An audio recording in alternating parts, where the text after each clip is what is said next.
Yeah, that's exactly what I'm saying.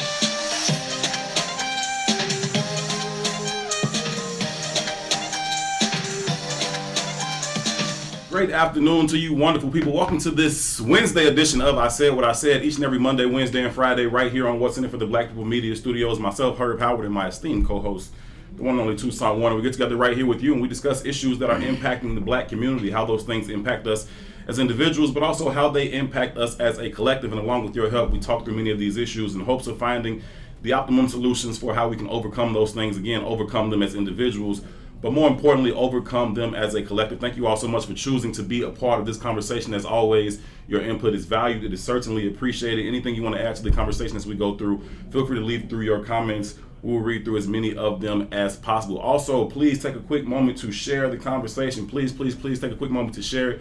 Share it on your personal page. Share it even within your personal network. Anyone that you think would either find value in or add value to this particular conversation, we welcome them to be a part of it. It is our sincerest belief that the more like-minded individuals that we can get to be a part of the conversation, the better opportunity we have of finding the best solutions going forward. And again, when I say like-minded, I don't mean that we always agree. We disagree all the time. It's about being aware that there are some issues in our community and being actively engaged in overcoming many of those issues. So again, this is I Said What I Said. This is intellectual thuggery at its finest. We think this is the blackest conversation in America. My name is Herb. His name is Tou. What's happening, good brother? What down, family? What's good? Ain't nothing to it, man. Feeling pretty good today. Didn't get a whole lot of rest last night for whatever reason. One of the nights we just kind of just up, watching random shit, flicking through the channels, fucking with your phone, just random. I was just up all night. Finally, I went to sleep at like 5:45 because I knew May was coming on. I felt like that's a good time to go to sleep. I get it. No. But other than that, man, I'm feeling really good. Really excited about today's show. Got the cameras up already so you guys can kind of see. I'm sure you might recognize both of these brothers that are in the studio with us. To my left is two-time NBA champion, former Chicago Bull, one of the smoothest, purest shooters that the NBA has ever seen. His name is Craig Hodges. Craig, for sure. how you feeling? I'm doing fine, brothers. I appreciate the opportunity to come and talk to the folks. It's a blessing and opportunity, and I, just thank God that you guys put this together like this, man. I'm looking forward to working with you further. Listen, it's our absolute pleasure to have you here in studio. Thank you so much for taking the time. I briefly touched on maybe the smallest piece of who you are and who you've become in terms of what you mean to the community. Being a basketball player, you used your platform to raise awareness to racial injustice and social issues at a time when it's not popular now, but it really wasn't popular then. Right. And you put some skin in the game and it cost you, no right? Question. But you made that decision anyway, and so much more than I'm from Chicago. I'm born and raised here, so I grew up in the championships, and I look back on those times fondly. But more so than your contributions to those championship teams, I appreciate your contribution to the black community as a whole. Thank you, brother. Yeah, and that's for me. That's those kudos, man. Those are the type of things for me. It's just a blessing from knowing how I was raised. My mom was part of the civil rights movement, so as a baby, I grew up under it. And then having a chance to go away to Long Beach State with Tex Winter on a basketball scholarship and get to study under Dr. Maulana Karinga, Dr. Khalid Muhammad. So I was blessed to have great mentorship during the years that, where you're trying to find what your passion is. I understood what the basketball was, but my father was the mayor of Fort Heights, so I wanted to come back and do the politics thing. But when I got to Long Beach State, I was going to study political science, but when I got there, I found out how racist the program was. Mm-hmm. And the brothers brought me over into Black Studies, and it's been on ever since. Well, we greatly appreciate it. Looking forward to hopping into that conversation a little bit further as we go through. Also joining us live in the studio, joining me in this here camera right here, I told you that Craig Hodges was probably one of the smoothest shooters. Not probably, there's no doubt about it. He's one of the smoothest, pure shooters the NBA's ever seen. Sitting next to me is one of the smoothest rappers that hip hop has ever seen. Man, when you hit the scene, it was a sound that hadn't really heard before. Because it was a time when everybody was just trying to come as hard as they could come, Absolutely. As rugged as they could come. Absolutely. And everybody was feeling that. It was good. New York had the game on lock, and it was just like all this rugged shit. And you came and it was like, who is this dude that's like smoothing it out over the track? Still talking the same shit, but like smooth as hell, brother. Loon is in the studio with us. Loon, how you feeling, man? Pleasure. I mean, I just came home from doing, almost 9 years in the federal prison system. And, my life has definitely, I've been through many transitions. Yes, sir. And to get to this point at this particular time and to be able to contribute to effecting change has been definitely I mean, without words. And I mean, words can't explain the timing, how perfect it is to get to this point in my life and to be able to be a part of, you know, this movement to correct injustices. You know, as a Muslim, you know, it's an obligation for us to enjoin what's good and forbid what's evil. Yes, sir. So this becomes a very non-partisan position. It just means that it's not just obligatory for us, it's obligatory for every man. That when you see an evil, you should try to change it. Right. You know what I'm saying? We shouldn't sit around. And I think that we may have contributed to failing this generation and implementing that. So now to be here now and have the opportunity to do that and have no vices, nothing in the way. I'm no longer in the music business. You know, I don't have the distraction of that. Yeah. You know, I don't smoke, I don't drink, I haven't listened to music Me for neither. 12 years. So it's like I really have no vices. So I'm fully dedicated. You know, my passion is sincere, and you know, I just want to be able to benefit the people as much as I can. Man, it's an absolute pleasure to have you here. Just as I said, I've had so many fond memories looking back on those Bulls championship years and growing up in Chicago. I was bad boy crazy growing up. Like around that time, like y'all had the thing on lock. Big came through and the locks and you and Mason. It was like it was crazy. It was bad boy everything. It was like fuck that bro. Like fuck them niggas. I would have been down for the fight and shit for no reason at all. I ain't got shit to do with it. But bad boy, right? I was all about it, man. Y'all, what y'all did in that particular time in music, it's historic. It's something that will be remembered in music forever, and your contribution to the hip hop culture is cemented, man. If you never ever decide to hop on another track ever again, your legacy is cemented, man. So I commend you, and I want to let you know that I'm a little excited. I don't want to say I'm like, because we so close, I can't say I'm real excited, but I'm a little excited that you're here. Yeah, I was about to tell you, I still kind of just came home. So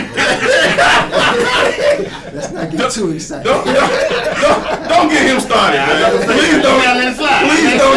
Please don't get Tucson started on. See, I gotta put my disclaimer out. Don't get Tucson started on his. There is a certain, you know, social distancing before COVID. Right. When excitement comes into play, it has to be from a specific. That's real. distance. That's real spill. Let's not get too excited. That's real spill. Look, real quick, man. First of all, I want to thank both of you all for coming in, right? Yes, sir. But Yes, I was sir. thinking the other night, like, how do we mend these conversations, right? How do we mend the conversation between Craig and Loon? And I know Craig's story a little bit just because I'm a Chicago boy too, and I'm a huge basketball fan. I didn't so much know Loon's story in the same way. So last night I did a little bit of research, and I just thought about it. First of all, let me center the conversation. Right, this is what's in it for the black people media. So everything we talk about here is black on black. Right, and one of the monikers of our show, we open up usually with this quote from Neely Fuller. Right, and the quote says, "Until you fully understand white supremacy, everything it is, how it works and how it operates, everything you think you understand will only confuse you." Facts. Right, and we also talk about another one of our monikers is, "But can you beat my ass though?" Because that's the prevailing question of mankind. Of masculinity, right? So we stand on masculinity and we stand on blackness specifically in this show and in this station, right? And when I think about it, that takes a heap of sacrifice to live in that kind of an image. You know what I mean? So what Craig did with delivering the letter to the president at that time took tremendous levels of courage, took tremendous levels of sacrifice. For real. And when I was doing some research on Loon last night, man, I was checking out the story when you said you was overseas essentially, and they charged you and you was like for 2 years, you know what I mean, before anything really hit you, and it was a conspiracy case. Yeah. Right? And really, I ain't catch you doing shit. I hate the conspiracy, man. I hate RICO, all that shit. It's insane. I know a little bit about it because I used to dibble and dabble in Sure. stupid shit too, but I ended up getting in trouble young, having to move to Cedar Rapids, Iowa with my uncle. He had just came home for a conspiracy charge, which kind of curtailed my movements in the streets too, because I started to understand, like, wait, they ain't catch you doing shit? Yeah. Oh, I'm good. Yeah. I'm good. But tell us a little bit about that story about how you got extradited from, I think you said Belgium. Yeah, I was in Belgium. I mean, basically, just to generalize the situation so everyone can understand. And this actually contributes to the lack of knowledge that we have. You know what I'm saying? Even those who choose the street as their lifestyle by default or choice. You know what I'm saying? It's incumbent upon you to educate yourself in any and everything that you're doing. So for me, this was a nuance. You know what I'm saying? Because I had left the streets, I had left the music business, I had left all of the things that contribute to any, path that leads to gradual destruction. Right. So I had left, moved to Egypt. I was studying at Al-Azhar University in Cairo. So I was pretty much engulfed in, learning my religion. So I read, write, speak Arabic, and I was able to increase in that light. And at the same time, I was giving talks. So I was a motivational speaker, basically speaking to not just the Muslim youth, but the non-Muslim youth as well, about the effect that our culture has on the whole world. Because a lot of people don't understand that, because we still kind of stuck in this box. If you look at every artist today, they want to be hot where they from. Yeah. They never fathom in their mind that this stuff would just go all the way to Europe. Cross oceans and shit, right. An Arab in Saudi Arabia dancing to your stuff and so on and so forth. So we definitely have a very impactful culture, African American. So this was the motivation for me giving these speeches and talking about, me reverting to Islam and abandoning everything that contradicted that choice. So to end up in Belgium, which I was supposed to give a talk at a very prestigious university there, and I got apprehended by Interpol, which is the international police. Mm-hmm. So we dread the feds. Interpol is the next level. Yeah, we talking about the international police. Belgium is NATO too, right? Yeah, NATO headquarters, absolutely. And that's the funny thing, because of my indictment was maybe I had traveled to 10 different countries and never got flagged. But I was actually traveling to countries not knowing that they didn't have an extradition convention or they didn't honor conspiracy. So I'm going to places like, where it was Kuwait, sweet for you to Saudi go. Arabia, Jordan, Malaysia, Right. so on and so forth. I went to Australia for like a month. Never had any problems. Soon as I landed in Belgium, It got flagged. I got flagged. And I was told that I had an indictment in the Eastern District of North Carolina in the city of Durham, a city I've never been to. Oh, wow. You know what I'm saying? So then, That's terrible. this experience started to actually seem significant until I entered the federal prison system and I seen that everyone shared this story. So I thought there was some uniqueness to my situation. You know what I'm saying? Everybody else from the outside thought, okay, cool, this guy's out here making waves, talking and stuff like that. Maybe the government or somebody wanted to shut him up. That's something to consider. And then you're also looking at, okay, cool, this guy here, he had prior, involvement or affiliation with things that probably led to this. Sure. And that's actually was the defining factor, is that I had 2 prior felonies. So bringing me back, stateside, and I'm looking at going to trial, because I'm innocent. I never sold no heroin a day in my life. You know what I'm saying? I've done a lot of things, you know what I'm saying? But that was one I never did. And on top of that, I didn't even know, none of these individuals in the conspiracy. You didn't know none of the cold conspirators? So one guy. Wow. You know what I'm saying? I knew him, I introduced him to somebody, and I was out the way. So it's simple like, yo, okay, 2, that's you. Yo, y'all straight? Y'all good? Y'all got everything? Y'all, okay, I'm out. You got this, he need that, y'all talk. You know what I'm saying? So anything that transpired from that part, from that introduction had nothing to do with me. Right. But what's common, which I thought was rare, because I grew up in a time when, that was kind of a no-no. You know what I'm saying? Telling, snitching, whatever the case may be, it was a no-no. Sure. So I never anticipated that minor or minuscule involvement coming back to haunt me. You know what I'm saying? So now I'm stateside, I'm trying to go to trial, I'm fighting for like 2 years. I was in Belgium for 6 months. I went all the way up to the Supreme Court in Belgium trying to fight my extradition rights. And when I got to the United States, I was about to be released to fight the case from the street, facing just 10 years to life. So I remember the prosecutor linked over, told my lawyer, if he doesn't waive this detention hearing, I'm gonna file 2 851 enhancements against him. Which are the charges, cell charges, charges 10 to life. Right. But the 2 priors, the first enhancement goes to 20 to life, and then the second goes to mandatory life. Right. So now I'm looking at, okay, cool. I'm faced with 10 years with the hope for daylight. Right. Or no daylight whatsoever. That's a question I want to pose to you, man. I hear that a lot from people, the returning citizens. They come home and they have these interviews, whatever, and people are like, well, did you ever think of just taking it to trial? Like, yeah, I thought about it, but them motherfuckers said 100 years, right? And I got kids, I have a life. I breathe. I want to get back outside, right? And so if I think that, especially talking about Fed cases, right? What they like 97% conviction rate? And that goes back to what he was saying about, I did a little research on Loon. Yeah. Well, I did a little research on the feds. So if you got 97% conviction rate, I only got 3% chance of not doing life in this motherfucker. 3% chance. I'm gonna take the 9. I'm gonna take Then the 10. you got co-conspirators you don't even know. Right.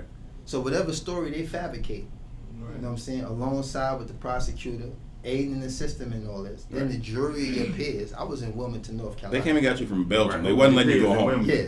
They came and got you from Belgium. So They not letting you go know home. about Wilmington. I mean, your peers is gonna be like the Golden Girls. Mm-hmm. It's gonna be some Right. elderly people Right. sitting Right. up there, Right. ready to judge and critique you based on what's presented. You finna do that 100, These are not my peers. You finna do that 100, bro. Understand? Huh? You finna do that 100. You finna do that. You finna do that 100. Yeah, no, it's life. Yeah. There's no number involved. Yeah. You know what I'm saying? It's just 100. I mean, it's just life. So based on that, you know what I mean, I had to take the plea. Mm-hmm. So I pled out to a 14-year sentence without having no involvement. Not made a single currency or anything out Sure. of this conspiracy. Sure. You know. Now the thing is, I thought my case was unique. Mm-hmm. Until I entered the federal prison system and started to hear stories similar to mine. Not in the same capacity. Sure. The only thing that makes mine like a movie is I got arrested in Belgium. And you fucking loon. You That know what part I'm too. saying? Yeah. Well, I mean, that adds a dynamic. Yeah. But the reality of it is the consistency of this situation Mm-hmm. is happening to a guy who never had $10,000 in his pocket at one setting. Mm-hmm. Maybe not even 15, 20,000 as a whole. Mhm. I mean, he probably been hustling Sure. on the corner summer after summer. Sure. And if you asked him to go show some liquid, he probably only got 20 bands. Right. But he's getting charged as a leader. Right. He's getting leadership charges. Right. They're stacking the deck against this kid. Right. You know what I'm saying? That's Who real. has no choice if he wants to even try to revisit, you know what I'm saying, his youth 10, 20, 30 years from now. That's why they got 97%. Because they stack you up against insurmountable odds, and then your best way forward is to be like, okay. So now I'm realizing there's no uniqueness to my situation. This is something that is happening, and this is what's warehousing. This is how they are warehousing, you know what I'm saying, young African American men, young Spanish and Latino men, Sure. you know what I'm saying, and they're warehousing them. Mm-hmm. They're putting them in, situations where the defining factor of your decision-making process is going to be, I still want to return to society. Period. So with that being the factor, and the only option you have is to lay down Yeah. and accept this injustice, to accept this chunk of my life you're trying to take away from me Yeah. for something that's extremely minuscule. Yeah. Craig, let me ask you: Is it the fact that you hear Loon talk about as crazy as his story is, and it is crazy, it's not irregular, Yeah. right? And the normalcy that comes along with it, is that why you was like, listen, while I have this platform, I got to speak up about these things because it's happening. It's not just happening to Loon. It's not just happening to me or you. It's happening all across this country to black people everywhere. Right. I got to do something about it. No question. And for me, during the Rodney King, when that jumped off, it was to me, some of the brothers in the locker room would be like, we all talking about it, but when it came public, no one would speak to it. Mm-hmm. And my issue was that, we saw it. It wasn't a thing that you didn't see. It was, there it is right in front of you. So how can you not have an opinion? You need to know. What more do you need to know? If you Michael Jordan or Scotty, what do you need to know? It's about us standing. That could be any one of us. That could be any one of our children. So we have to make sure, like Loon said, that to some degree, we didn't do what we were supposed to do in as far as the next generation realizing the sacrifices of our elders and our ancestors. Mm-hmm. And that any of us, wherever we're at, whatever state we are in life, it was them who put us in a position to be able to articulate our position, to be able to play a game, to be able to sing, or be able to dance. And where we are right now, I feel like Loon is that, we at that point in time where we really have the opportunity to really do some things. But what has happened is that we haven't been able to produce jobs, an economic vehicle that our people can get onto. So right now I'm working with my boy Calvin Jarrett from B Manufacturing, so that when brothers do get out, we're able to put them into jobs. We're able to give them an opportunity that is realistic. You know what I'm saying? So when I look back at the position that I took, it wasn't, people thought, oh man, that took so much courage. Man, it's a word. It's just speaking on something. And for me, I look at, you 7 foot Shaquille O'Neal, we going to the rack and you knocking me down. That's cool. Right. But man, Right. let's just speak on something and just to stand on a principle that is, it's been founded to be right and exact. So Yes, how sir. can you not? Yes, sir. So I don't want to minimize that as not being courageous. It's absolutely courageous. There's another conversation that we have in this studio too, where we say, as a black man in America, to become successful, at some level you have to capitulate, right? No question. And it's interesting that we got both y'all brothers in the room, and Craig mentioned the economic factors in our community, and Loon mentioned spirituality. And these are two conversations that we keep having in here. No doubt. Right, so I'm always pushing politics. I heard you say nonpartisan, right? But I think politics is war, and I enjoy war, right, personally. Really. But I also understand that there's universal law too, Mhm. and there's a spirituality concept attached to that, right? And it's like, how do you find the balance in the two? Which gets me back to why that's was such a courageous move. Like we in the midst of the NBA Finals right now, and we in the midst of a country in turmoil over Race relations. social injustice around black people, Mhm. right? And a week or two, you get Charles Barkley and Shaquille basically saying, I rock with the police, right? 2 weeks before that, you get a day of boycott from the NBA, right? That says, well, we ain't with this shit for this day, but we back at it tomorrow, right? We ain't really with it, kind of maybe, fuck it, give us the ball. I just want to say this, and it's not in defense of Shaquille O'Neal or Charles Barkley. I think the key component to mobilizing people is to educate them. Sure. So you're looking at these individuals, right, because of their status, and it's like we want to place a certain responsibility on their shoulders, but they may be more ignorant than you know. To make that point all the time. I agree. To make that point all the time. But I want to add another element too, which gets back to Craig Hodges. I think one of the most essential elements to being a man is gumption. Okay. Right? I think gumption matters, right? And what I'm saying about the capitulation part, you don't gotta capitulate because your ass is operating in a space and place of fear. You do. Therein lies the difference, And right? you So know- you could be dumb, but if you got heart, you could change some shit. But one of the things that I looked at, like from the economic end, if you looked at the early 80s and some of the 90s, is that the people who got paid early, who got those large salaries, They shut the fuck up. and a lot of them was Southern born. So it was a certain mentality. Man, Yeah. so that, like we say, some people haven't studied it enough. Like when I look at Nick Cannon, in his situation, you put yourself in a situation with Professor Griff, okay? Yeah. You can't come with the heat that Griff comes with. So don't Exactly. even try. Right. Just allow Griff to come with it and you come with your little piece. Right. But when you step out of that box and now you stepping into anti-Semitism, as they call it, I say, Right. brother, when you had the rabbi on the show the next day, why didn't you ask the rabbi, what is anti-Semitism? Yeah. We never, when they come to us, like people came to me and said that many of the things that I was saying, and I was saying it from this standpoint, that when you look at 85 to 90% of the NBA, NFL, Major League Baseball, it's Jewish agents that are part and parcel who are doing these contracts. My position was that if it's a Jewish violinist, would that parent allow me as a black man to represent their child? And whenever whenever you come with that position, it becomes a thing where you're anti-Semitic. And I say, whoa, tell me what that means. Right. Tell me if Africa is when you talk about the languages and all of that, we're Semitic. So how can we be anti myself?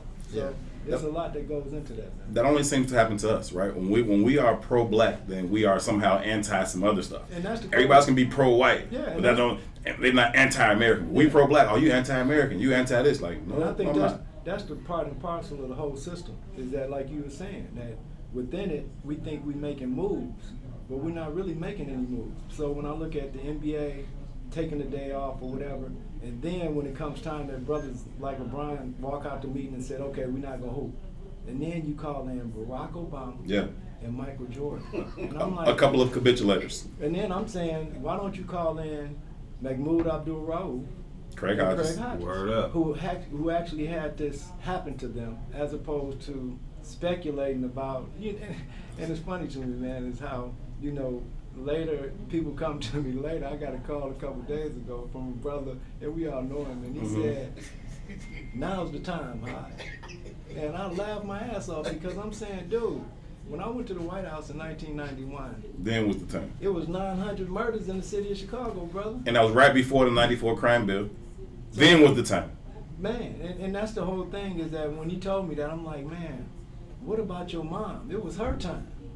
It was my mama's time. You know, because the injustice, to me, injustice only is allowed when we be silent about it. Sure. We not organized to it. So one of the things that I was asking the brothers not to go play was so that now I could ask the sisters not to go work. So if I could get my brothers to say, okay, we're not gonna hoop, we're not gonna play baseball, we're not gonna dance, we're not gonna sing until we start to see some movement. Now we can ask the sisters who are actually the nuts and bolts of corporate America. Sure. So if we don't go to work on any of these public transportation systems across America, America shuts down. Yeah. So when I'm looking at Sandra Bland, Breonna Taylor, how quick the media wants to get them off of the cover because they understand the true sleeping giant Sure. is the sister. Sure. All right. So when you want to highlight George Floyd, you want to highlight Blake, but when it comes to sisters, you want to get that off the screen real quick because you know that the power that they wield. So you mentioned all the time when I said what I said that black people are only represented really in terms of jobs in the government sector. It's like I think we like 3% represented in the private sector. 2% in the private sector. All of our jobs is all of our jobs is government. So if we stop fucking working, we can literally shut it down.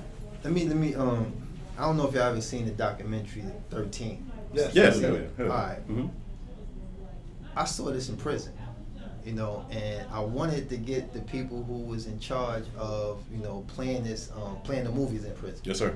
Because I was watching it by other means, Right, you know what I'm saying? right. But at the end of the day, when you look at the whole dynamic of this documentary, is that after the Emancipation Proclamation, right, the economy plummeted, right?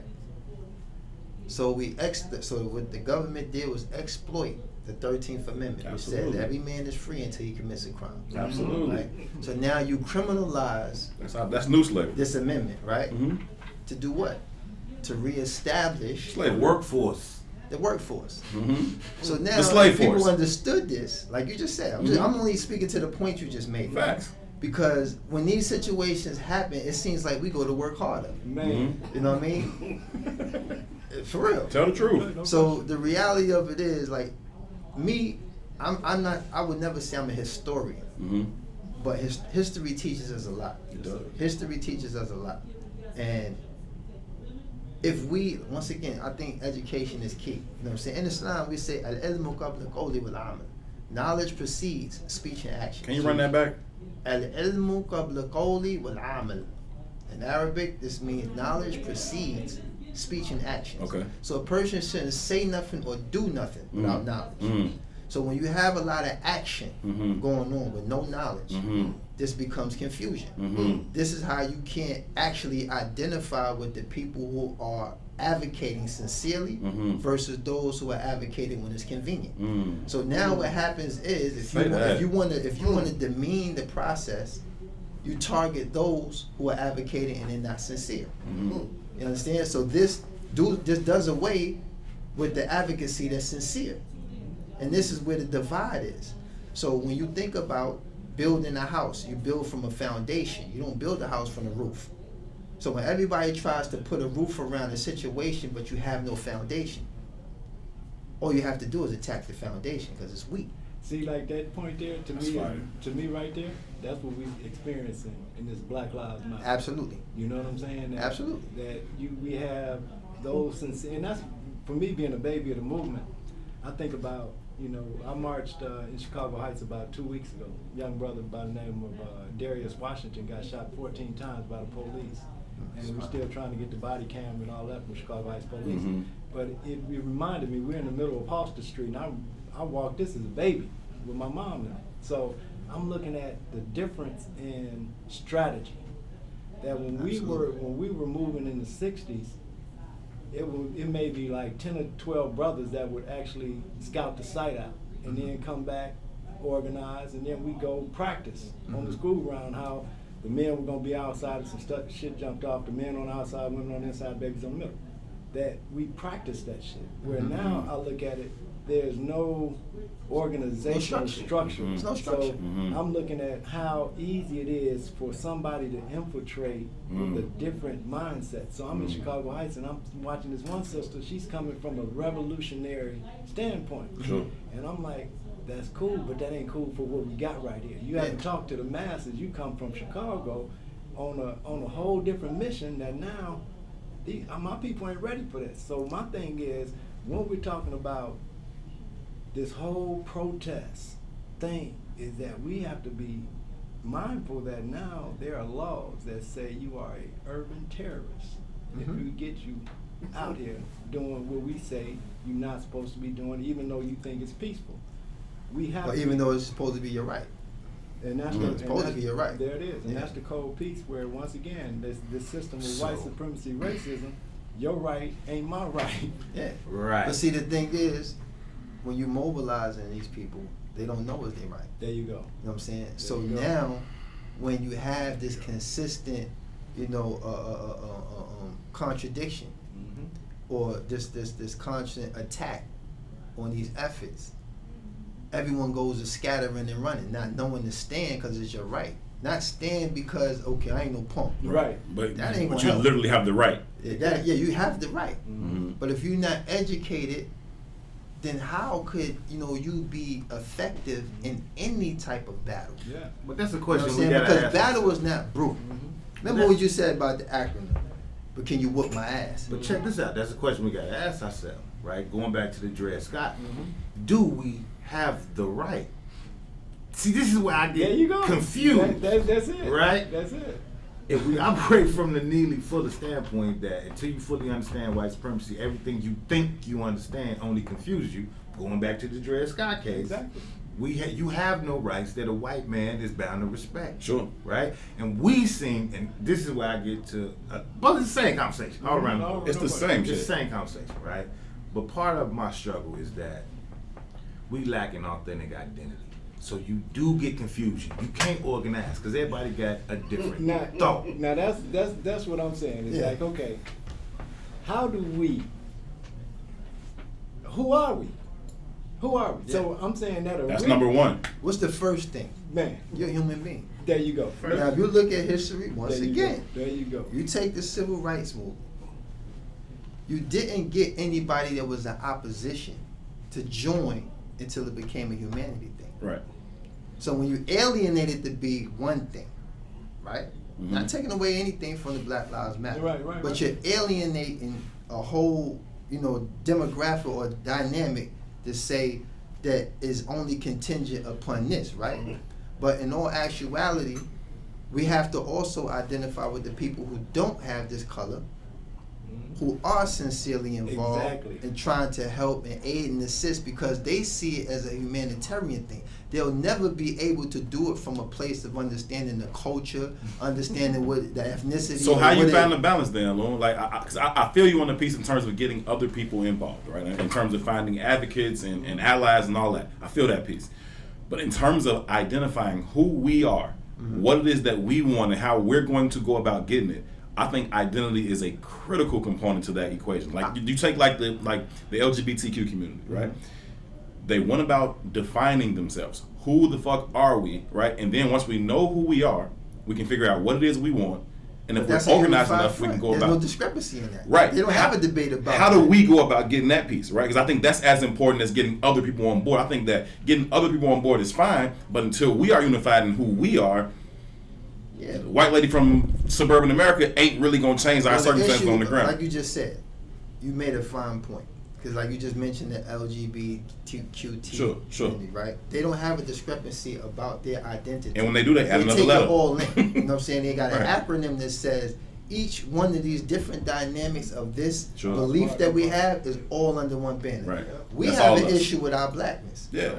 Like some we were talking about the movie laughing about earlier. Yeah, you got some people that's black from a perspective where they've never endured any trauma that comes from being in the ghetto. Right. But that's not black enough for a dude that comes from the ghetto. So you're alienating your own people based on his experience. Right. Or he's black and he's gay, or it's the diaspora versus the ADOS, or it's even outside we fucking around like CDs and Stones, like you know what I'm saying? The same unified front under one banner that we don't share the same commonality. That's a problem. So that's the confusion. Mm-hmm. That's the confusion. It's like you got an Oreo, you got a Glee Club ass nigga. He never did nothing but so now this is where I'm a G. I did. Right. So everybody, you know what I'm saying, has their own. We find our reasons to be different. Whereas the LGBTQ community finds reasons to be together, even if I gotta add another letter to this whole thing. And this is what I'm trying to say. I'm not saying this to even. I'm not trying to say this to even demean or or decrease the value of what's taking place. Because me, honestly, if you think about problem solving when we in the ghetto, right? We deal with the immediate issue. Yes. Right? That's all you got time to deal with. That's it, right? But in our situation right now as a people, you know what I'm saying? We keep going back 400 years.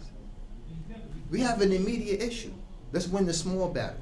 Let's win this battle that's in front of us. Something that's tangible. Right now, we have in front of us. We can't keep making it go all the way back. Because what you're doing now is you're adding another component to the primary objective. The primary objective, let's say, for example, George Floyd or Breonna Taylor. Sure. This is the primary objective. Let's say that these injustices is something that we need to attack full steam ahead, right? Now, when we get to the place where we're establishing our voice, it can't spin off into something that took place 4 or 5 centuries ago. That's not a spin-off. Wait. I'm going to push back to this. That's not a spin-off, though, Lil. I'll push it back, right? Push back. Because our immediate issue is directly attached to 400 Absolutely. years ago, right? So this is my problem with even Black Lives Matter or any of those kind of conversations. It's like trying to cure cancer from when it's metastasized, right? So you say, man, police brutality is fucked up. Let's deal with the police. Well, what the fuck is the police? But the first arm of the government. Now, right? One of the things I want to ask you this, to the brotherhood, is that within the law, our status, what is our status in the law? Do we have the ability to be in our proper status? And that's the thing where I think we have to bring our minds together to say, okay, who are we? And how are we going to put this forth legally?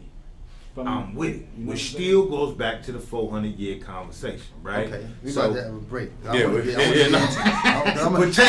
hear it. Right? I'm just going, We still getting to the identity conversation. We still getting there, right? So I don't know if y'all hip to the ADOS movement. Y'all hip to the ADOS movement. So American ADOS Descendants of is a Slavery. concept that says it causes trying to create a lineage based on identity around American descendants of slavery, right? That's how we can all identify under this one. I'm definitely gonna help you with that. Under this one umbrella, right? Now, the only logical reason to do that is to push forth legislation to pay out reparation. So when we start thinking about police brutality, we start thinking about redlining, we start thinking about ghettos, even from the construct of what ghetto is. Right. It's all a reflection of us being forced into a caste system, which ain't never changed. Right? So even to the point of Shaq or Mike, any of them capitulating, and it's from the outside looking in like capitulating, got XYZ amount of money. But in contrast to the kind of money that's out there, you ain't got shit. You teach. Right? Listen. And if you don't got a block of people to rock with you behind you, and we don't, that little XYZ money you got don't mean shit. You want to send Bill Cosby to jail? We'll do it. It's not a problem. Listen, we gotta pause it right there. If you just tuned in, this is I Said What I Said. My name is Herb. His name is Tou. We are absolutely thrilled to be joined live in studio by Craig Hodges and Loon. Share. Also, they banned me on Facebook, so I can't share. Share. Y'all might have thought that we was going. Y'all might have thought who was on the show today. Y'all might have thought we was going to talk rapping and basketball. Bullshit. We got more important things to talk about. We're going to touch on a little bit of that, but very, very surface level. Very, very surface level. We got deeper things to get into. This is I Said What I Said. My name is Herb. His name is Tou. We'll be right back after this. WISTV. Live from What's in It for the Black Media Studio. You're listening to I Said What I Said. Wait, what did you say? I said you're listening to I Said What I Said. I just said that. I know you just said that. That's what I just said. That's what I'm saying to you. Exactly. What he just said. With Herb Howard and Toussaint Werner. That's about one of the nicest things you've ever said. Yeah, that's exactly what I'm saying.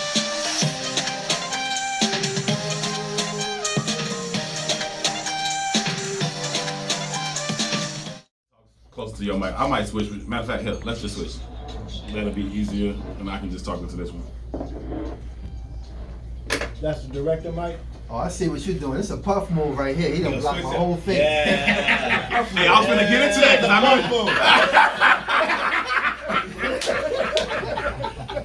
You gotta know I'm seasoned. Hey, I was gonna get into that. I saw the nigga talking about, hey, how they was really fighting for the camera. Like, hey, I'm in front. I'm seasoned now. They probably telling me. Hey, we are back live from the What's in It for the Black People Media Studios. This is I Said What I Said. His name is Tucson Warner. His name is Loon, and I'm on their show. I'm just on their show, man. Loon is in here. Loon is in here running things. And that's okay. No, I'm rocking with it, brother. I'm rocking with it.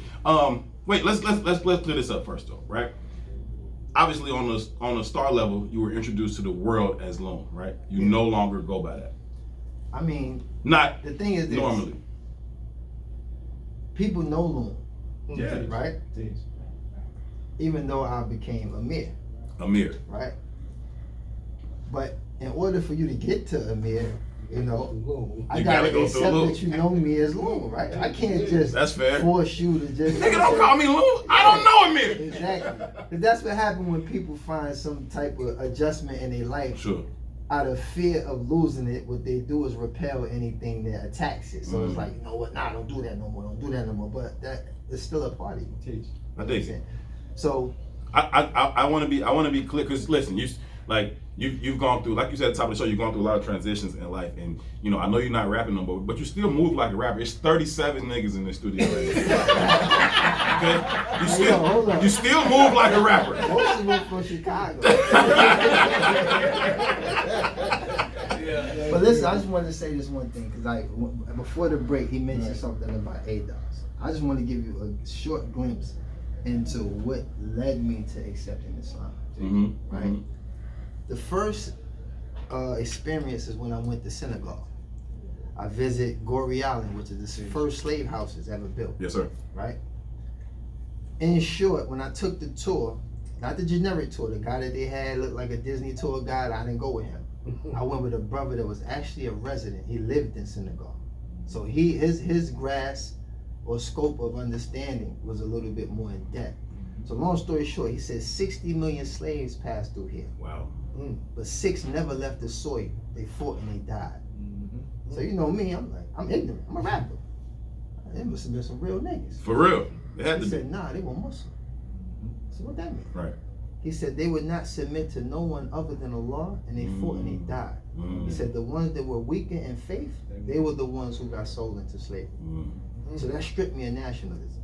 Wow. So even if I could have a conversation about my people, you know what I'm saying, it's not so much that I'm engulfed in it to where I don't have an understanding of what, hold up. I'm with you, that go ahead. You know, that what brings us to a higher, you know, place in life is that this whole understanding that we had growing up was revolved around us, you know, defending our honor, our dignity, our integrity, and our ethnicity, and our nationalism, and so on and so forth. Yes, sir. But when that single event in my life stripped me of that, not completely, but to the point where my understanding of who I am, that was the question that was asked me, it got elevated.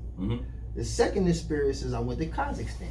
This is Middle Eastern Asia. Yes, sir. I was a guest of the president for 9 days. I'm out there having my way. This man shut down a whole country for us, and then whatever the case may be. I remember on the final day, I'm sitting there smoking.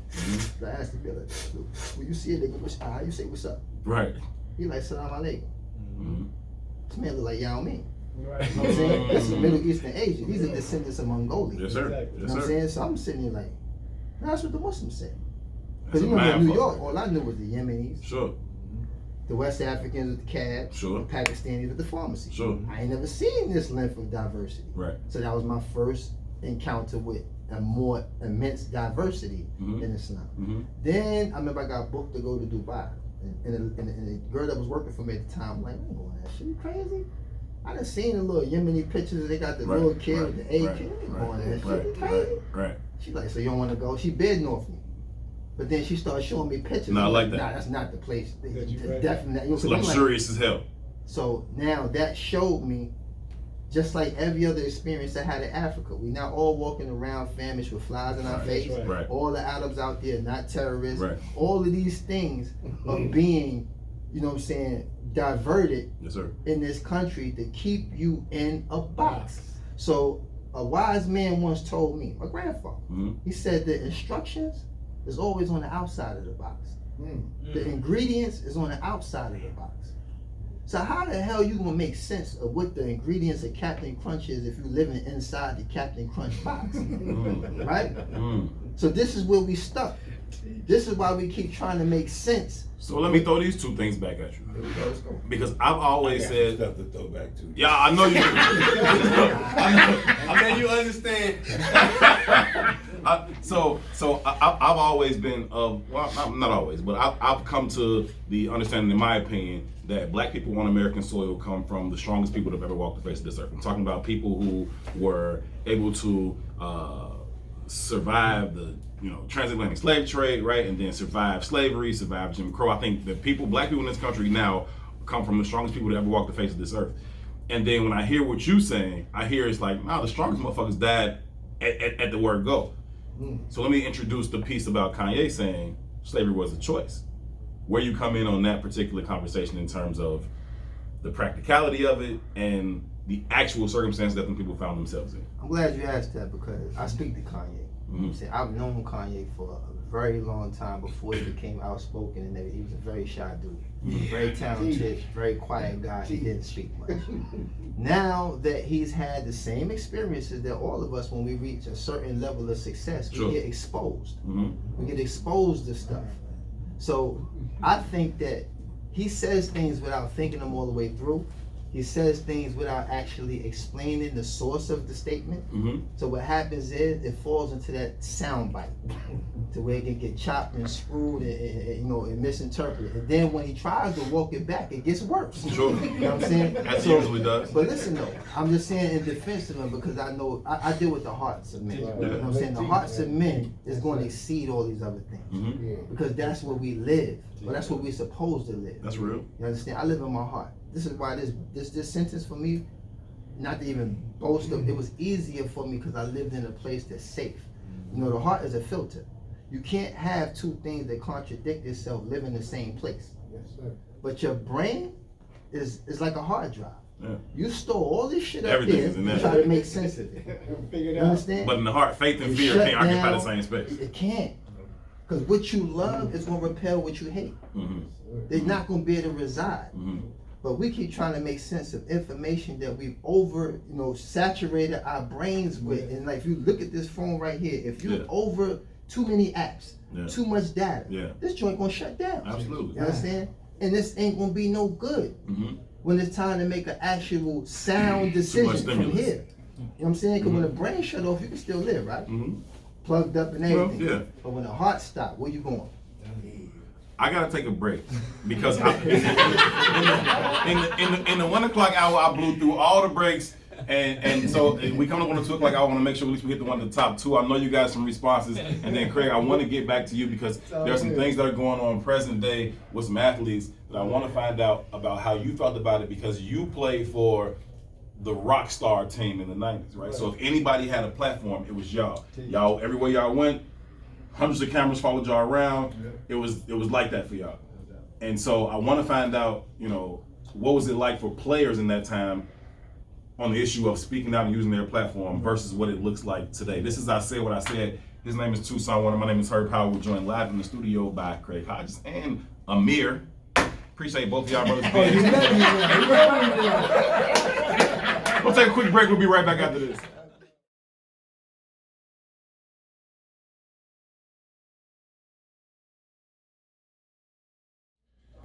And we are back. We are live from the What's in It for the Black People Media Studios. This is I Said What I Said. Herb Howard, Tucson Warner here with you for about another 20 minutes or so. Just bid farewell to Brother Amir, formerly known as Loon. He was a big artist, big time hip hop superstar with Bad Boy, late 90s, early 2000s. Went through a great stage of transition where he found Allah and really took his studies seriously, but then at the same time, he was incarcerated on federal drug charges that landed him behind bars for some 9 years. He is recently returning home, and trying to do his part to alleviate many of the ills that we see in our community. So it was real good to catch up with that brother while we were simultaneously catching up with Chicago legend, two-time NBA champion with Chicago Bulls, but as I said at the top of the show, more importantly, a man who was willing to sacrifice his own earning potential and put his own skin in the game for a cause that he deemed to be greater than basketball, which was that of raising awareness to racial injustice and social injustice in this country. His name is Craig Hodges, and we are absolutely thrilled to be joined live in studio by him still. Big fun, brother. Appreciate you so very, very, very much. Listen, let me get a couple of small points out the way. First of all, top 5 shooters of all time. Larry Bird, Dale Ellis. I forgot about that. I ain't forget about him, but I wouldn't have him in my top 5. I dig it. Ray Allen. Sure.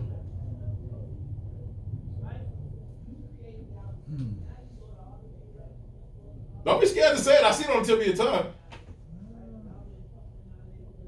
I don't know, man.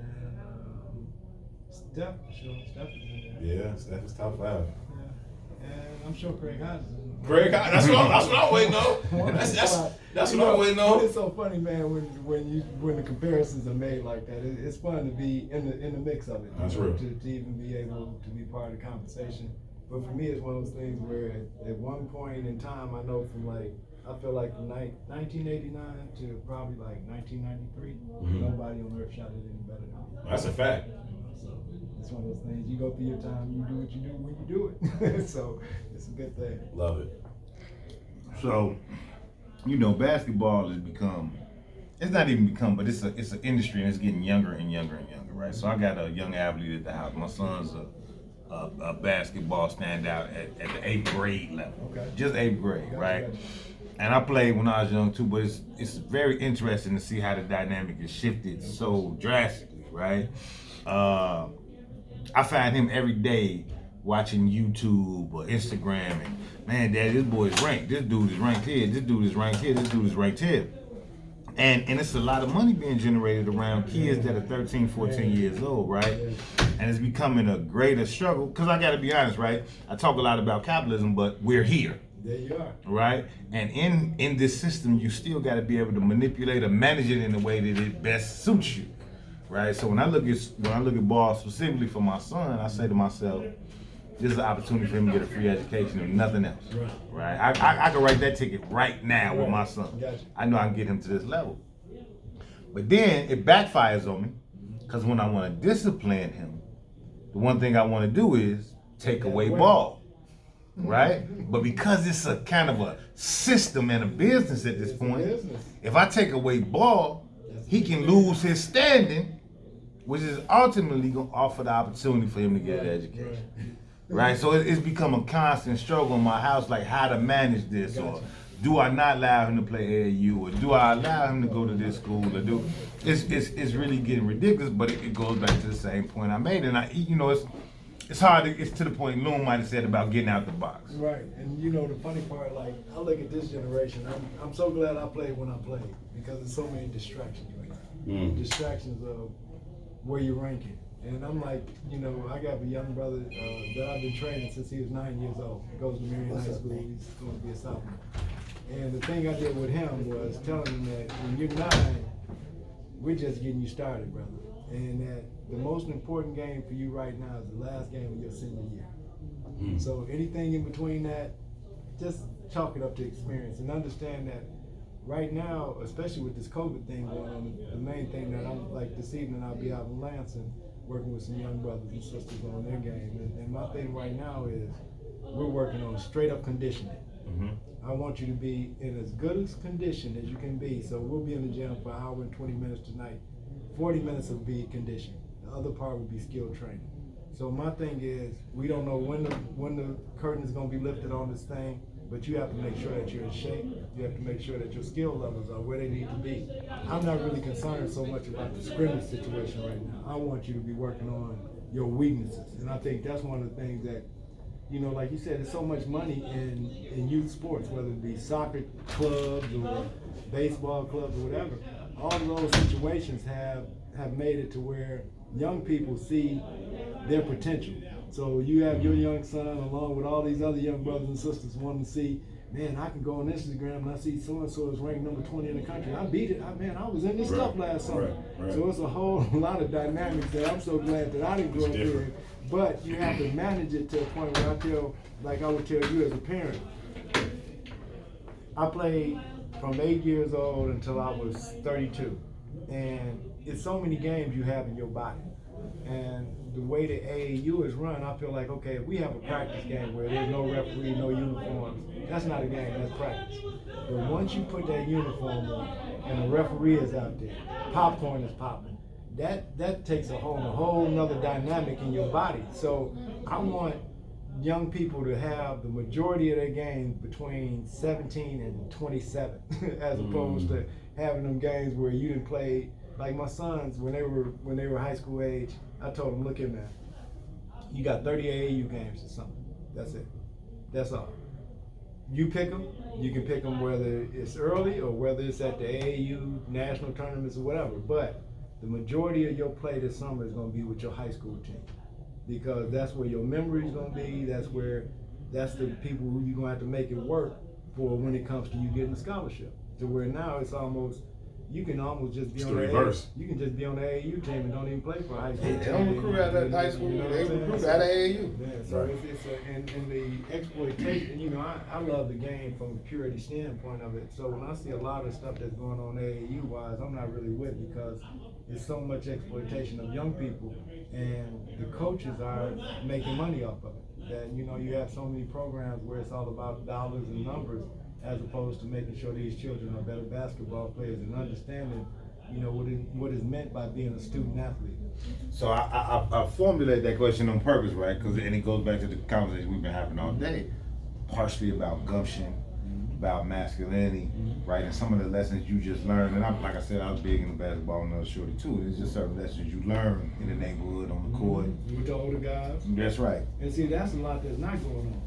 But that's kind of my point, right? One of the things with my son, from an athletic standpoint, my son is better than I would have ever considered being, right? But from a mental standpoint, I tell my son this all the time. I said, you'd have never beat.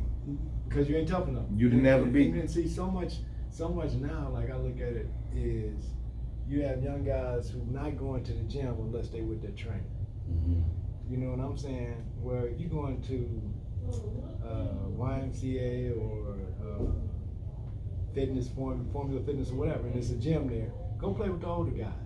Go get beat up a little bit. See where you at. Right. So it's a whole different dynamic where I feel like I said, I feel so blessed that I'll go to the park and you have to work your way up to the first court with the older guys, and then once they saw you can play a little bit, you can be on the team, but don't expect to shoot, just play defense and run around. Yeah. And those are lessons that I learned even from just the sheer physicality of it, man, where a lot of these young folks, they think they're a lot better than they are.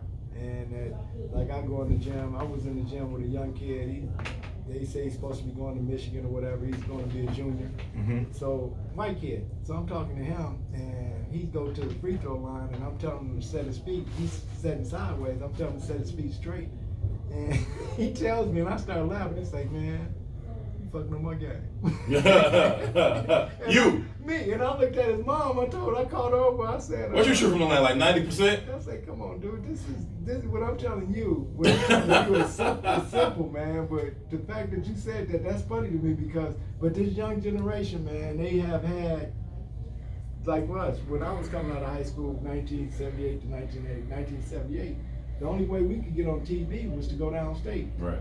Where now, you have children going home after the game to wipe themselves on cable First game, TV. yeah. And then you're on YouTube and everything else. So I'm like, so much improvement has to go on outside of what you actually see. So the improvement is when you're in that gym by yourself for 2 hours. I think their validation at this time comes from these outside places, right? Their validation doesn't come from my high school head coach or my dad or this coach. It comes from all of these other sources, all these other people. Oh, it's a scout in such and such. There's somebody who has a blog in such and such. Fuck his blog, right? He don't know shit, right? But the kids, they see that, and that's what they put validation in. But it's how they live their lives, right? Even whether they're athletes or not, it's how they kind of find value in themselves. What do other people think about me? How many likes do I have on this particular photograph? Man, did you like what you put on this morning or not? If you like when you put it on, we associate that. The kids, I'm leading us somewhere in a lot of ways. Okay, my bad. We associate that to kids, but in essence, what it really speaks to is how media controls the minds of all people. Man, and the miseducation of it. Yeah, absolutely. So, know, right. So he's ranked at XYZ. It don't mean he's anything. Man, so like, which goes back to gumption. And mattering, but that's a learned progression. Yeah, and right? And it's something like you say, you know, you think about just that takes a lot of, you know, falling down, getting back up, Oh, I got it this time. Getting knocked down again, thinking you got it. It's a, you know. Once you get hit in the mouth, you realize, well, I can do this again. Man, You said all that back. That's it. That's you know it. what I'm saying? And I think that's one of the biggest things that this generation needs to, you know. We look, and I'm looking at young brothers, they tatted up and all of this, but now when we get under the basket and jump position, they know where is it? It's soft as Super shit. soft. I'm like, where is it at? Yeah. Where is the It's soft. resistance? Yeah. You know what I'm saying? So it's a lot of bravado going on, but it's false. You know, and it's false to the point where it's just, you know, I have the trappings of being tough, but when it comes down to mental toughness to make it to that next day, it's tough, man. Which brings up a larger conversation, which we always talk about in regards to just living in our truth, in our masculine energy, right? And what's that mean and what's that look like? Because it's being reconditioned. Man, and totally to the point where it's like, it's so, when we were talking about earlier with the brother sagging, I'm like, man, what is the reality? What is in your mind that you're seeing on a daily basis? What are you not seeing on a daily basis to make you, this is your model? And this is how I'm rolling. When I'm like, man, we got a lot of work. We have a lot of work to do as the older generation. As leaders, right? Man, you know, like my brother was talking. He said, man, my grandma, we in the store, young brother sagging. I'm like, well, I'm gonna have to go up and holler at this brother. Now I don't know how it's gonna jump off, how he gonna take it, but I can't have my grandmama back here looking at your drawers and she feeling uncomfortable about this. Right. So it has to be a thing where it's a certain amount of teaching that has to go on, and I think our generation kind of dropped the ball because we went after the trinkets of success. Nice house, nice car, nice this. Well, I get you an iPad, I get you a telephone, I get you this, but I'm not giving you what you really need from the end of finding out who you are. I was blessed to find my passion early, man. My aunts taught me how to read and write before I went to school. So that was always fun to me. Craig, we've been having these conversations, Tucson and I, for years now with a multitude of people, right? Multi-generational. And for me, this may be the first time I've heard someone from your generation say, unprompted, yeah, we might have dropped the ball on them, No question, right? man. We might have been focused on some areas that weren't necessarily conducive to their best interests. I feel like our generation is perhaps the most selfish, self-centered. I'm not gonna say somewhat selfish, but self-centered. That we wanna have so bad. And I think a lot of it is maybe our parents too, that our parents were that type where, you know, especially my mom being one of the part of the movement in the 60s, wanted to see us get things and do things that they weren't able to do. And that was good to a degree. And every generation, you know, we want to see the next generation go further. But what cost? Yeah, what sacrifice am I willing to make sure that I'm a stepping stone, that I'm not going to be a gate, that I got mine and boom, I'm dead and I'm not doing anything. No, man, we have to leave stepping stones and, you know, ways of progress that this next generation can see that we actually fought for it, we won, and that's one of the things that we talk about now is that we're in a sense of victory. But the cool part about it is that don't nobody know what it looked like because we ain't never had it before. So me, we don't know what it's like to have a nice meal, a nice steak dinner in freedom. You know, roll down the street in freedom with our son and not have to worry about nothing. And you know, so it's a different mindset, man. Sure. But I think it looks like being whole internally, not externally. Man, right? Yeah. So even in the sense where you like we the one selfish generation, like we get this and that, we get the iPad, that third. Those are all external trinkets. Exactly. And I think we still are on that wavelength. You talked about current and frequencies, right? We're still on that wavelength. You hear in our community all the time, people talking about building generational wealth. Now the truth is y'all ain't got no money, but you talk about it, right? But don't nobody talk about internal healing, right? So the things that we value, right, are external when they should be internal. No question. You know what I mean? Similar to what Brother Amir was talking about, man, the knowledge, you know, and being able to get the education to be able to sustain yourself to where you know I can come out of this. And that's one of the things that I'm asking people to consider during this whole lockdown thing is, how can you come out of it with a whole new paradigm of where you're going? So if you were a nurse, can you come out now and be a consultant to health and wellness? Is it some way where we can start to define our own realities in a way that it can create, and one thing when you talk about generational wealth, I look at, you know, when we look at the wealthy, larger population, whether it be the Bill Gateses, the Bezos, and them cats, Sure. they partner with other people, you know, and that's one of the things that it's hard for us to do oftentimes is to partner with one another before we start counting dollars, you know, and that if we can, you know, with the Heal America, that's a great concept, man. How can we, that's what we talk about, how can we build this thing to where we know, I know where Tassan is at, I know where you at, and I know what you bringing to the table, so I can tell the brother, yo, he got that over there, go holler at him. Exactly. We have that, where it's a sounding board where we can see on the board, okay, Common's over there, MJ is over there, Jay-Z is over there, Beyonce. I tend to break down our, you know, entire community into 3 different segments. And I say you have people who are aware that there's some problems and actively engaged in overcoming those issues. You have a second group that is aware that there's some problems, but they feel hopeless to do anything about them, and so they aren't really engaged. And then you have a third segment that is completely and sincerely ignorant, right? And I don't mean that with any negative connotation. They genuinely don't know that there's some shit going on out here, right? They're just trying to survive, right?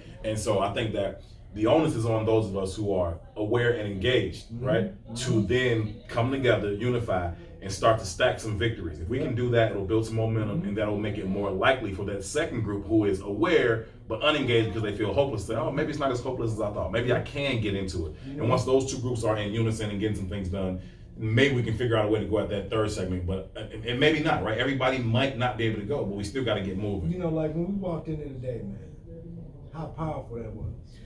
Just to walk in and see all those brothers, man, and to know that it ain't no. Nah, there's no positivity. Ain't no madness going on. That how many places in America is that happening today? You know what I'm saying? That it may be a couple, but we talk about how important Chicago is to the entirety of this whole thing. So when I walked in there and say, back all the time. so when we telling people, when I'm hearing brothers from New York, brothers, man, come on, man, this is Chicago, and to have all those brothers here from, you know, different but similar backgrounds, right?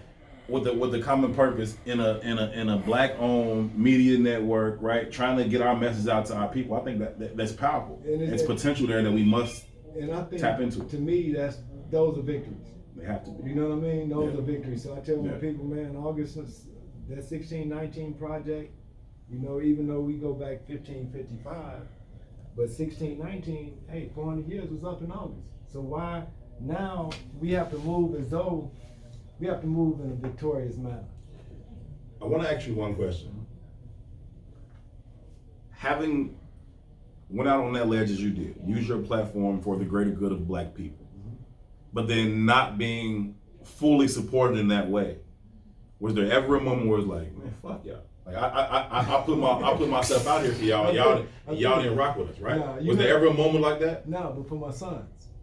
My sons, you feel me? That my oldest boy, he's like, Dad, that was courageous, man. Well, fuck that, man. Right. You feel me? He's like, he say, but I can see it from you because your models was Nana, my mom. Sure. My grandfather was a union organizer. Dr. King, Malcolm. He's like, them was your images. Yeah. So I can see that with you there, but fuck black people. Where I'm concerned, I'm with Jay-Z. I'm gonna get my bread. Exactly. And I can't get mad at you. Because from the way you played the game, you could have played the game for 30 years. Come on, man. Right? I'm line to line. So this is why I do get mad at that, though, right? Yeah. So, because what does bread really represent? It Man. represents security. There you go. Right? But there's no fucking such thing as security. In America. Right? Not for us. When the wind decides to blow hard enough to blow your goddamn house down, the amount of money in the bank don't matter. When the earth decides to crack apart, the amount of money you have in the bank don't matter. Wildfires, burning down mansions. There's no such security is a false ideology. It's not real. That's a fact. It's not real. That's a fact. Right? But that's what we are being sold on daily. daily. Which goes back to masculinity, which goes back to gumption, and which goes back to being willing to take the risk. Whatever the risk is. Even when you think about wealth from the umbrella concept, it's freedom and security. Well, what's the difference between a homeless person and Jeff Bezos? Because they do the same shit. Man. Whatever the fuck they want. They do. Man. That freedom. And that's the whole thing is that, you know, when you look at it, That's good shit too. man, it's real deal. Yeah. That when you stop and look at it on that level, man, Very few people can wake up and do whatever the fuck they feel like it. And it's the Jeff Bezos level, and it's the I sleep under the bridge level. Like everybody else, you got somewhere to be when somebody else say so. And so that you can get that paycheck. Mm-hmm. You know what I'm saying? That's great too. Real deal. And that's so cold, man. And that when we get to it on just that gut check level, then we be able to see, yeah, man, I got a choice to make. And I think that's the biggest thing is that when we won the championship in 1991, I thought we were going to the White House right after we won in June. Mm-hmm. So the sister by the name of Neva, sister from Chicago, she was in LA. She made my garment for me. So she had it ready for me at the hotel right after the game. Mm-hmm. So we all on the same floor. So I go upstairs, put on my dye. She come out in the hallway, brothers, this how we going to the White House. Right. Man, them brothers, nah, that's you. I'm like, man, if we all went like this, it'll be a whole nother thing. Huge statement. Then you fast forward to 2020 and you get to a space where you get the speakers and all these other elected officials dressed in African garb and kente cloth in the state capitol building. That was some bullshit to see. Listen, we are out of time. I want to thank each and every one of you all for tuning in. Thank you all so very, very much. I know we didn't get to interact with y'all as much as we like to. I feel like I kind of missed out on y'all because we always chopping it up with the people that tune in to us, and we didn't get a chance to do that. We had a lot going on in the studio today, so I'll be going back through the show later on tonight so I can interact with you guys that way. But Craig, guys, I want to say thank you so very, very much, brother, for taking the time. Brother, I thank y'all for putting out this platform for us, man. It's important and it's critical to our development going forward. And to everybody out there, be peaceful. Make sure you're drinking plenty of water. Listen, the door is always open for you anytime you want to come, but please promise that you'll come back when we get the chance to call you again. Done deal. Just let me know. Man, appreciate it. Appreciate you, brother. Peace. For Toussaint Warner and for producer handling all the business behind the glass back there, Ron Rilla, we appreciate you, brother. My name is Herb Howard. Coming up next, Chicago famous Mike Love and Diz every weekday from 3 till 6. Until next time, we'll see y'all Friday at 1 p.m. Till then, y'all be good. Peace. Assalamu alaikum.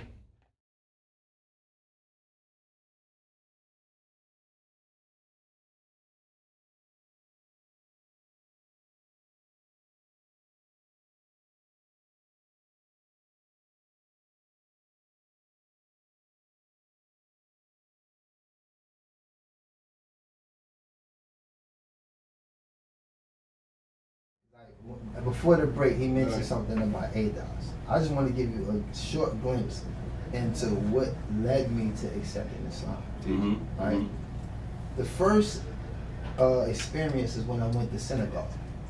I visit Gorée Island, which is the first slave houses ever built. Yes, sir. Right? In short, when I took the tour, not the generic tour, the guy that they had looked like a Disney tour guide, I didn't go with him. I went with a brother that was actually a resident. He lived in Senegal. So his grasp or scope of understanding was a little bit more in depth. Mm-hmm. So long story short, he said 60 million slaves passed through here. Wow. But 6 never left the soil. They fought and they died. Mm-hmm. So you know me, I'm ignorant. I'm a rapper. It must have been some real niggas. For real? They had He to be. said, nah, they were Muslim. I said, what that mean? Right. He said they would not submit to no one other than Allah, and they fought and they died. He said the ones that were weaker in faith, they were the ones who got sold into slavery. So that stripped me of nationalism. Wow. So even if I could have a conversation about my people, you know what I'm saying, it's not so much that I'm engulfed in it to where I don't have an understanding of what, hold on. I'm with you, what, you know, that what brings us to a higher, you know, place in life. Is that this whole understanding that we had growing up was revolved around us, you know, defending our honor, our dignity, our integrity, and our ethnicity, and our nationalism, and so on and so forth. Yes, sir. But when that single event in my life stripped me of that, Not completely, but to the point where my understanding of who I am. That was the question that was asked earlier. It got elevated. The second experience is I went to Kazakhstan. This is Middle East and Asia. Yes, sir. I was a guest of the president for 9 days. I'm out there having my way. This man shut down the whole country for us, and then whatever the case may be. I remember on the final day, I'm sitting there smoking.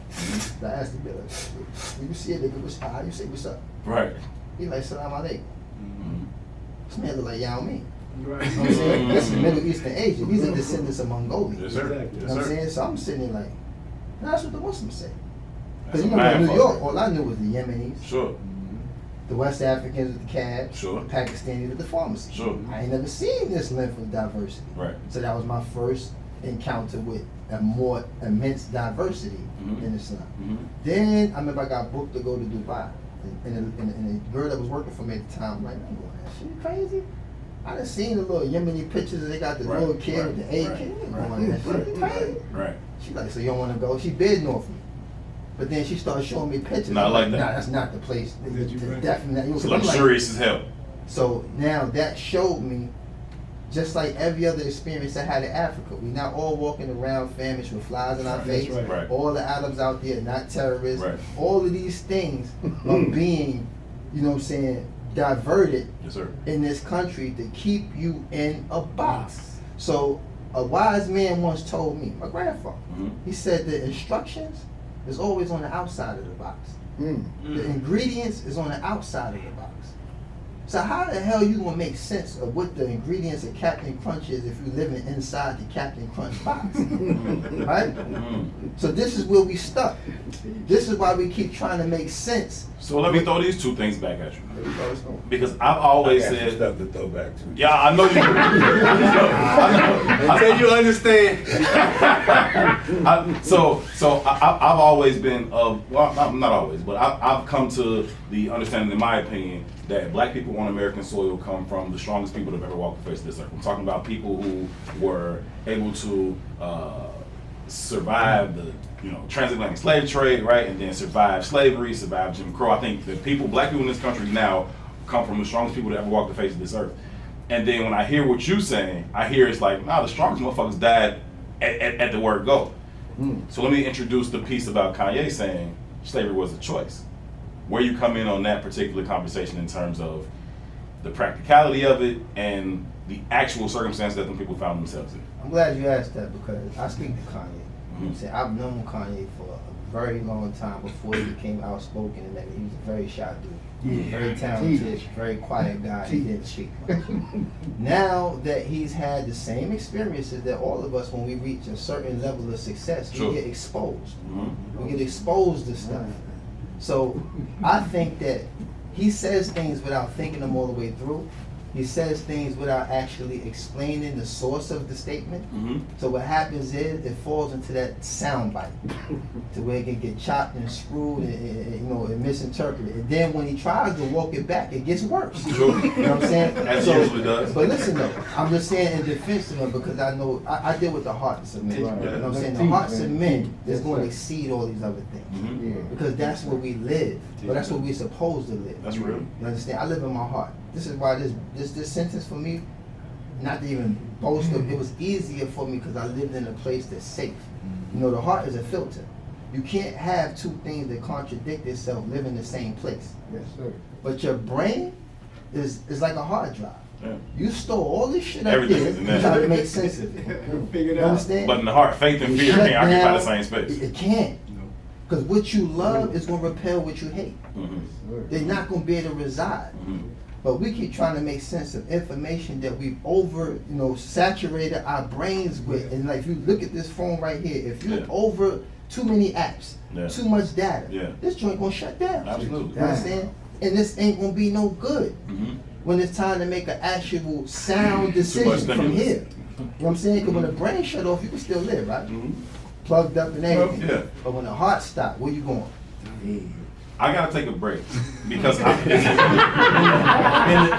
1 o'clock hour I blew through all the breaks and so we come up on the 2 o'clock hour. I want to make sure at least we hit the one at the top. 2, I know you got some responses, and then Craig, I want to get back to you because there's some things that are going on present day with some athletes that I want to find out about how you felt about it because you played for the rock star team in the 90s, right? So if anybody had a platform, it was y'all. Y'all, everywhere y'all went, hundreds of cameras followed y'all around. It was like that for y'all. And so I want to find out, you know, what was it like for players in that time on the issue of speaking out and using their platform versus what it looks like today. This is I Said What I Said. His name is Tucson Warner. My name is Herb Howard. We're joined live from the studio by Craig Hodges and Amir